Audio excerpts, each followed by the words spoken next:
Hey guys, Tucker here for another 118 model car review. I did a first impressions video on this car a little while ago, or more like a long time ago. I haven't put out a review because if you remember back to that video, if you've seen it, I really didn't like this car when I first got it. I absolutely hated it.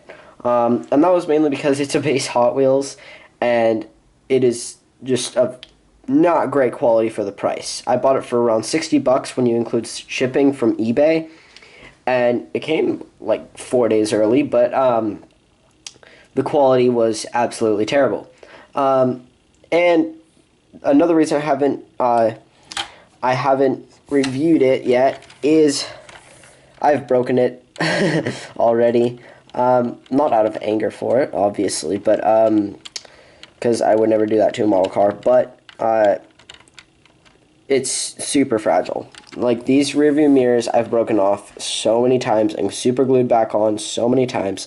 So really just try to ignore that throughout this review. Anyway, this is a 118 LaFerrari by Base Hot Wheels Foundation. And I don't really like the quality. It doesn't have a lot of detail. There's some pieces that are not very well fitted, they're not very strong, there's a lot of plastic, it's not the best model car. Of course, I've been spoiled with my Hot Wheels Elite Ferrari 458, which is the highest quality model car in my whole collection at the moment. But I thought I would do a review on this car anyway, because I figured the next model car that I'm planning to get is the Bburago LaFerrari. And I figured if I'm going to get that, then I will do a review on this, then I'll do an unboxing video of that, then a first impressions of that, and then I'll do a review of that one, and then I'll do a side-by-side comparison with this car and that car when I get it. Don't expect that too soon, but expect that in the future. Those videos will be coming out. More likely weekly or monthly, rather than like daily videos. So, Hot Wheels LaFerrari, it's your basic LaFerrari. One thing that bugs me more than anything is this rear engine cover does not open and the front trunk does not open. The only opening parts are these doors, which are awesome, but if you look at real LaFerraris, like I've seen, I'll put up some videos of that right now. These doors don't open up nearly as far as those ones do in real life. If you look at it from here, they go up most of the way. I have a clip, I've probably already put it up on the video. Message to Editing Tucker. I have a clip where Greg Witten with his blue LaFerrari opens it up and it comes up quite a lot farther than this. So the doors don't open as far as they would in real life. The back and front engine covers do not open.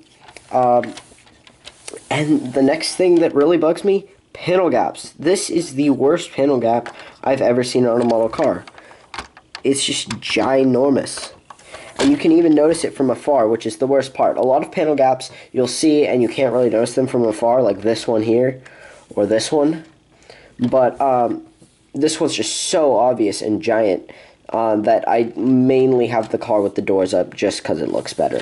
The other side isn't nearly as bad, but it's still got a bit of a panel gap, which is quite annoying. The interior is all black and plastic and kind of cheap. I don't really like it. Of course, it's got the fixed seats that are rubber, and they're not fixed to the back, and it doesn't have seat belts, so that's very annoying to me. If you look here, when the wheel is straight, on the actual wheel, if you look, wheel is straight, I'll keep it straight, that steering wheel is still a little bit turned, which is annoying. But that's pretty typical on most small cars. There isn't a ton of paint on the interior. It's just, there isn't really much detail at all. It says LaFerrari there. Let's see if we can zoom in. It says LaFerrari. It's got the LaFerrari logo.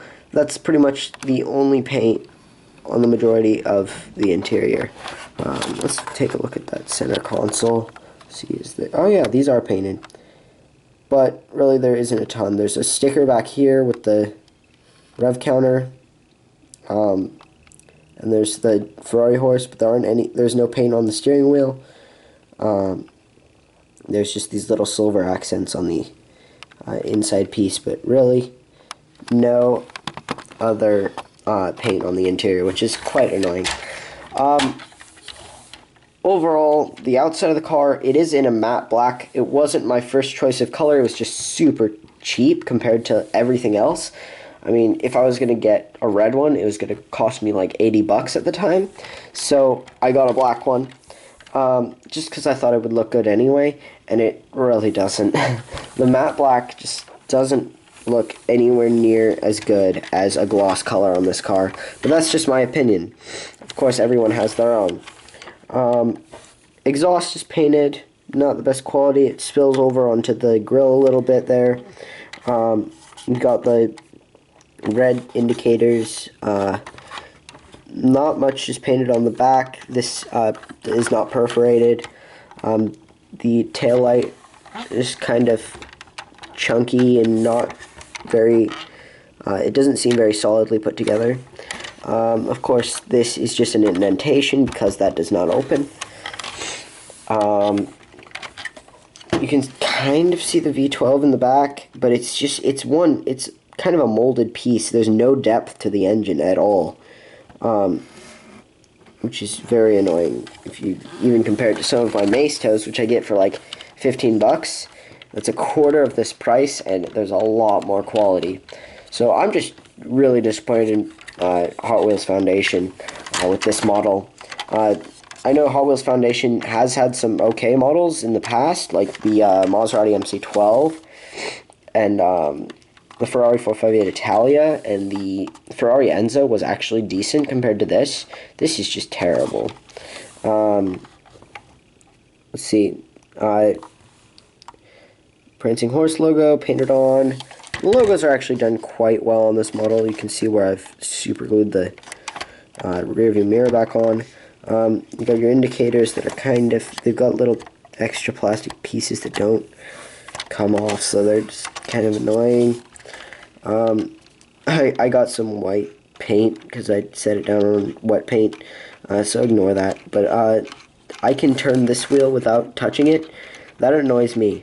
I always like to be able to turn the wheels to different amounts, just because I'm kind of OCD when I display my cars, but that annoys me a bit. Brakes do move through the calipers. That's very nice. I like that a lot. But I'm not a fan of the yellow brake calipers. That wasn't my first choice for color either. Another reason why I'm getting the Bburago one, because it's got red brake calipers. Or maybe they're black. Either way, those are my two main choices for brake caliper color. These ones, of course, they're independent. They turn more one way than they do the other. That's the most they turn that way, and they turn a lot more this way. If you look at the other side, that's a lot more turned than turned this way on this side. And then turn this way, it's a lot more than turn this way on this side. So that's annoying. They turn more one direction than they do the other, and they rub on the inside of the fender, which is just annoying. The car rolls well. There's a little bit of resistance just because of the brakes, but I guess that's kind of realistic because that's what brakes do. Paint chip, that's me. I did that. It's really not that high of a quality. It feels very flimsy. The car does. It's got metal. These doors are metal.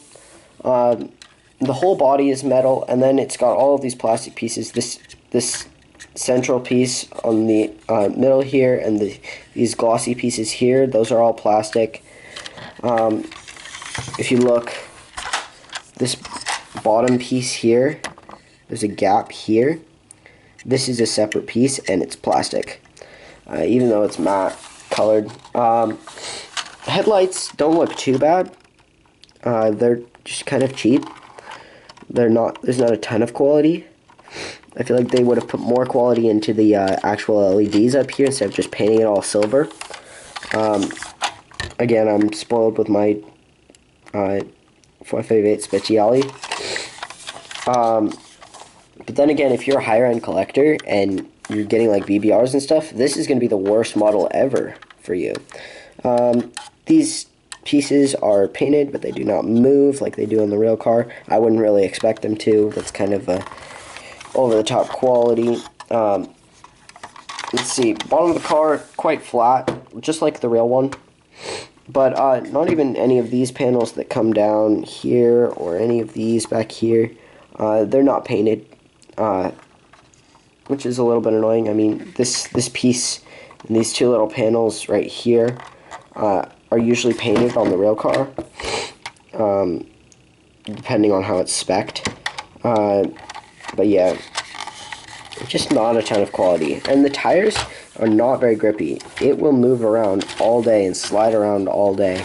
A lot of model cars will stick and they'll be very grippy, but even when you push down, it will still move quite well and quite easily. But anyway, that's my little kind of hater review of the 1/18 scale LaFerrari. We'll put the doors up because it looks good. Oh, don't lift the doors up by the rearview mirrors. I learned that lesson the hard way, multiple times. But yeah, this is my little kind of hater review of the LaFerrari by Hot Wheels Foundation. I don't recommend it unless you're a super cheap collector and you can't get your hands on a Bburago. But the Bburago has all of the opening parts, and it just looks better, in my opinion. So thanks for watching. Check out my other videos on this channel, and subscribe to all of my channels that have links in the description. And until next time.